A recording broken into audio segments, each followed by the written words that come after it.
بسم اللہ الرحمن الرحیم۔ درس حدیث سبق نمبر 25۔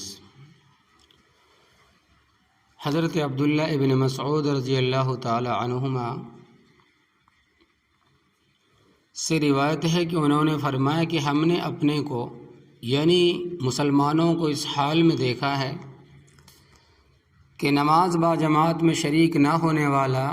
یا تو بس کوئی منافق ہوتا تھا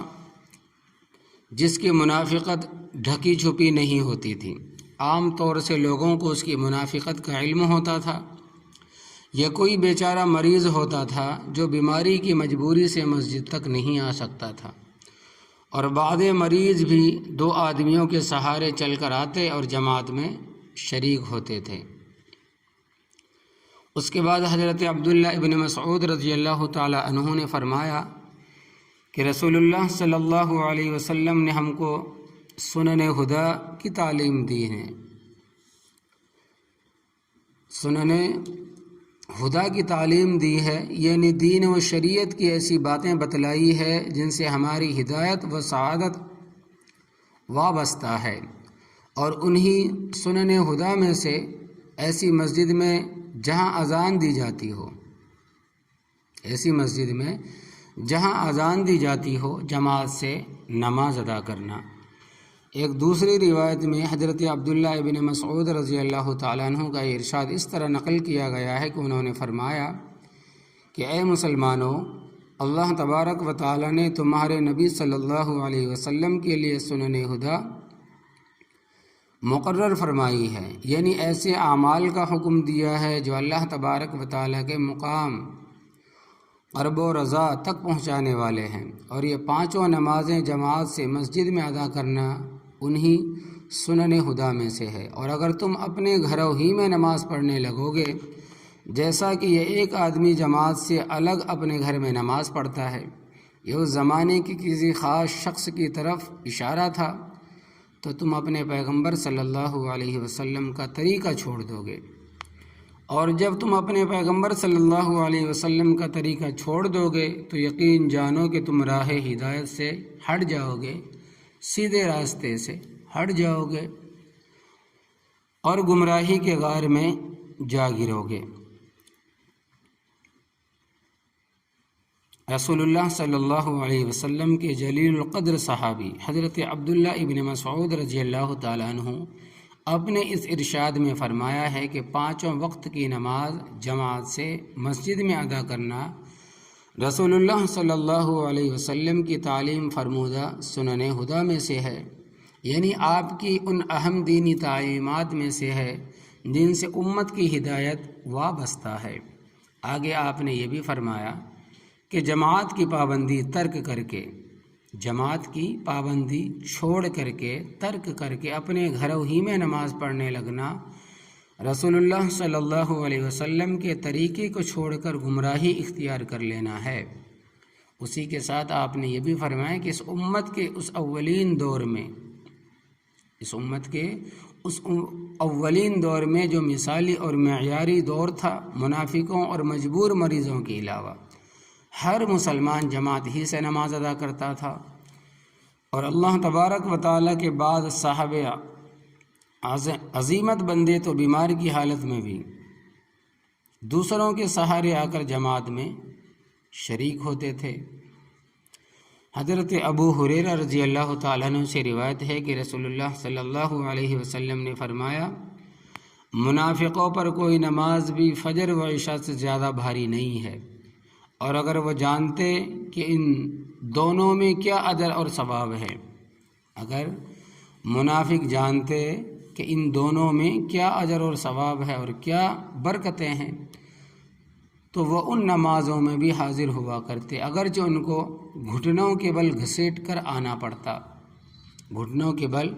گھسٹ کر آنا پڑتا تو گھسٹ کر آتے، یعنی اگر بالفرض کسی بیماری کی وجہ سے وہ چل کر نہ آ سکتے تو گھٹنوں کے بل گھسٹ کر آتے۔ اس کے بعد آپ صلی اللہ علیہ وسلم نے ارشاد فرمایا کہ میرے جی میں آتا ہے کہ کسی دن میں مؤذن کو حکم دوں کہ وہ جماعت کے لیے اقامت کہے،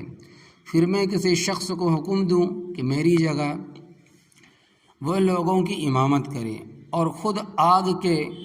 فتیلے ہاتھ میں لوں اور ان لوگوں پر یعنی ان کے موجود ہوتے ہوئے ان کے گھروں میں آگ لگا دوں جو اس کے بعد بھی یعنی اذان سننے کے بعد بھی نماز میں شرکت کرنے کے لیے گھروں سے نہیں نکلتے۔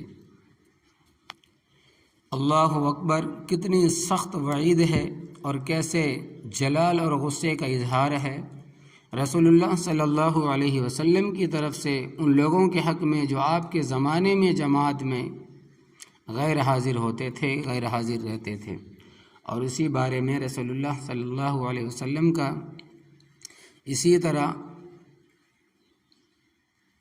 کا ایک اور لرزہ خیز ارشاد حضرت اسامہ رضی اللہ تعالیٰ عنہ کی روایت سے، اسی طرح کا ایک لرزہ خیز ارشاد حضرت اسامہ رضی اللہ تعالیٰ عنہ کی روایت سے سنن ابن ماجہ میں مروی ہے، بلکہ وہ اس سے بھی زیادہ صاف اور صریح لفظوں میں۔ وہ لفظ یہ ہیں کہ فرماتے ہیں کہ لوگوں کو چاہیے کہ وہ جماعت ترک کرنے سے باز آ جائیں، نہیں تو میں ان کے گھروں میں آگ لگوا دوں گا۔ یہ جماعت چھوڑنے والے جن کے بارے میں رسول اللہ صلی اللہ علیہ وسلم نے اتنے سخت غصے کا اظہار فرمایا، خواہ عقیدے کے منافق ہوں یا عمل کے منافق، یعنی دینی اعمال میں سستی اور کوتاہی کرنے والے ہوں، بہرحال اس وعید اور دھمکی کا تعلق ان کے عمل ترک جماعت سے ہے، یعنی جماعت کے چھوڑنے سے ہے۔ اسی بنا پر بعض ائمہ سلف جن میں سے ایک امام احمد بن حنبل رحمۃ اللہ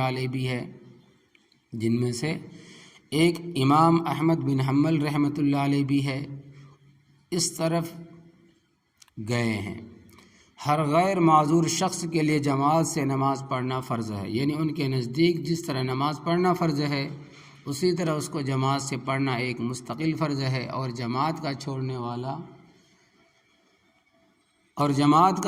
والا ایک فرض عین کا تارک ہے۔ لیکن محققین احناف نے جماعت سے متعلق تمام احادیث کو سامنے رکھ کر یہ رائے قائم کی ہے کہ اس کا درجہ واجب کا ہے اور اس کا تارک گناہ ہے، یعنی کہ اس کا چھوڑنے والا گنہگار ہے، اور مندرجہ بلا حدیث میں